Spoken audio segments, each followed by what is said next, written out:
মাইলস্টোনে বিমান বিধ্বস্তের ঘটনায় নিহত স্কুল সহকারী মাসুমা বেগমের মরদেহ নেওয়া হয়েছে ভোলার বোরহানউদ্দিনের পুরালিয়া গ্রামে।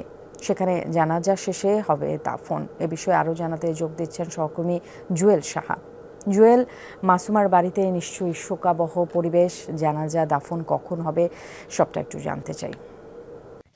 আপনি যেমনটাই বলছিলেন, আসলে এই মাসুমার লাশ কিন্তু গত রাতে কিন্তু এই গ্রামের বাড়ি কোরালিয়া গ্রামে কিন্তু চলে আসছে এবং আমরা যতটুকু জানতে পেরেছি যে ৯টার দিকে তার লাশ কিন্তু দাফন করা হবে, জানাজা শেষে দাফন করা হবে এবং আমরা এই গ্রামের বাড়িতেই কিন্তু রয়েছে এবং তার পরিবারের কথা যদি আমরা বলি যে আসলে শোকার্ত পরিবার, তার পরিবারে আহাজারি চলছে এবং আমরা যতটুকু জানতে পেরেছি সেটি হলো এই মাসুমা কিন্তু ২ সন্তানের জননী ছিল এবং তিনি তার বিয়ের ঠিক ১ বছর পরে কিন্তু ঢাকা পাড়ি দিয়েছিলেন স্বামীর সাথে। ভাগ্য বদলের আশায় কিন্তু তিনি তার স্বামীর সাথে ঢাকাতে চলে গেছেন এবং তার স্বামী কিন্তু একটি প্রাইভেট কোম্পানিতে ড্রাইভিংয়ের কাজ করেন এবং এই মাসুমা কিন্তু গত প্রায় ৫ বছর আগে কিন্তু ওই স্কুলটিতে যোগদান করেছিলেন এবং তার স্বামী যেটুকু আমাদেরকে জানিয়েছেন যে মাসুমার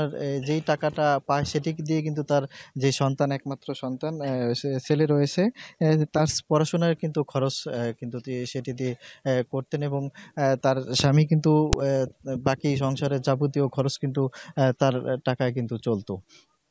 তো সেলিম কিন্তু আমাদেরকে জানিয়েছেন যে মাসুমা যখন এই দুর্ঘটনাটি ঘটে ঠিক তার কিছুক্ষণ আগে, কয়েক মিনিট আগে কিন্তু তাদের স্কুলটি ছুটি হয় এবং ছুটি হওয়ার পরে যখন শিক্ষার্থীদের নিয়ে চলে যাচ্ছিলেন ঠিক ওই সময় কিন্তু এই বিধ্বস্তর ঘটনাটি ঘটেন এবং মাসুমা তার মৃত্যুর কিছুক্ষণ আগে, দুঃখিত, মাসুমা যেদিন দুর্ঘটনা ঘটেছিল সেদিন কিন্তু তার স্বামীকে জানিয়েছিলেন যে ইচ্ছে করলে তিনি সেখান থেকে বেরিয়ে যেতে পারতেন, কিন্তু যে শিশুদেরকে সেভ করার জন্য কিন্তু আসলে তিনি যাননি। তিনি তার স্বামীকে জানিয়েছেন যে তারও সন্তান রয়েছে, সেজন্য তিনি শিশুদেরকে বাঁচানোর জন্যই কিন্তু সেখানে রয়ে গেছেন এবং দুর্ঘটনা। নেন্সি। জুয়েল, আপনাকে ধন্যবাদ।